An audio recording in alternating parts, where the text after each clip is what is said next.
तो कहानी शुरू होती है ओलेना के एक डरावने सपने से, जहां वो एक सुनसान अंधेरे जंगल में खूनी कपड़ों में भाग रही होती है।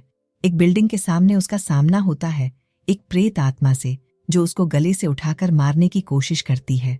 ओलेना झटके से उठ जाती है और अपने पति एंड्री को ढूंढती है, लेकिन उसके साथ उसका कुत्ता ओजी सो रहा होता है। बेड से उठ के ओलेना अपने हस्बैंड के साथ किचन में रोमांटिक डांस करती है और कुछ देर बाद उसका पति अपने काम के लिए चला जाता है। फिर ओलेना परेशान होकर यावदोका को कॉल करती है और अपने सपने के बारे में बताती है। वो बताती है कि उसने मौत देखी है।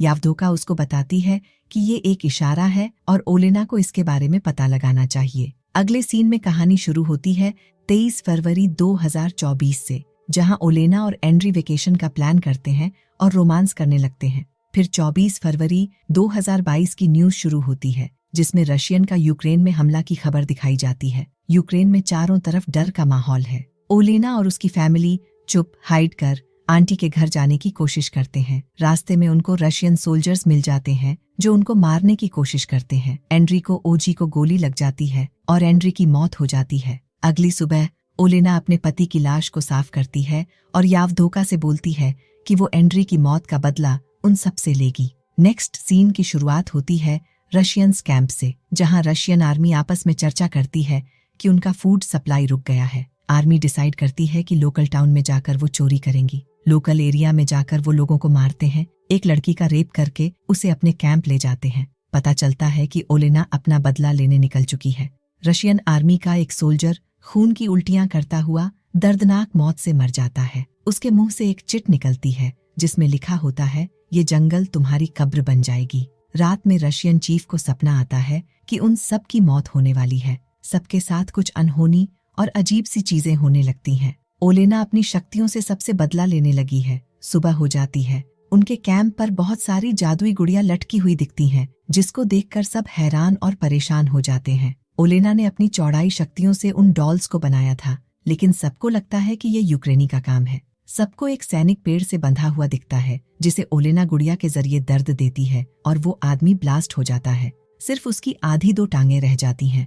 ओलेना धीरे धीरे अपनी शक्तियां बढ़ाने लगती है। यावदोका उसको याद दिलाती है कि वो एक अच्छी चुड़ैल है, लेकिन ओलेना उसकी नहीं सुनती। अगले सीन में सुलेन देखता है कि फोन में उसके बीवी और बच्चे के मारे हुए फोटो उसे मिलते हैं, जिसे देखकर वो टूट जाता है और चीफ से गांव वापस जाने की बात करता है। चीफ उसकी बात नहीं सुनता और सुलेन पागल हो जाता है और टैंक से आधे सोल्जर्स को कुचल देता है। रात हो जाती है। सुलेन को पकड़कर आर्मी के लोग मारने लगते हैं और वो बताता है कि ये उसने नहीं, एक औरत ने किया है, पर उसकी बात कोई नहीं सुनता। अगला सीन सुबह का है। कैंप बेस पर अचानक से हवाई हमला हो जाता है। एक सोल्जर सबसे दूर हो जाता है और खो जाता है। उसे एक खूनी साइकिल और वो औरत दिखने लगती है जिसको उसने टाउन में मर दी थी। चीफ कमांडर उसको रेस्क्यू करने आता है, लेकिन पता चलता है कि वो ओलेना थी। ओलेना उसका दिल निकाल के उसको मार देती है और उसका दिल खा जाती है। यावदोका उसको फिर रोकने की कोशिश करती है, पर नहीं रोक पाती। अगले सीन में उन सिपाहियों में एक सिपाही बताता है कि इस जमीन से कूड़ी कई कहावतें हैं और एक बुक द विच ऑफ कॉनोटॉप भी है। चीफ उसकी बात नहीं सुनता, यही सोचता रहता है कि ये यूक्रेनी का ही काम है। रात को चुड़ैल चीफ के पास आती है और उनको एक वार्निंग देकर जाती है कि सबकी मौत आएगी। सुबह वो देखते हैं कि पेड़ पर एक लाश के अलग अलग टुकड़े अलग अलग टहनी पर लटके होते हैं और उसे एक कौवा खा रहा होता है, जिसे देखकर एक सिपाही खुद को गोली मार लेता है।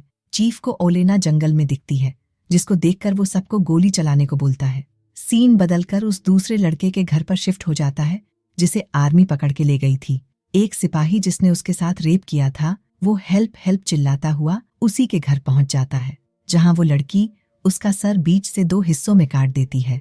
ओलेना यावदोका के पास जाती है और उससे बोलती है कि वो उसके बॉडी से बुलेट्स को निकाल दे।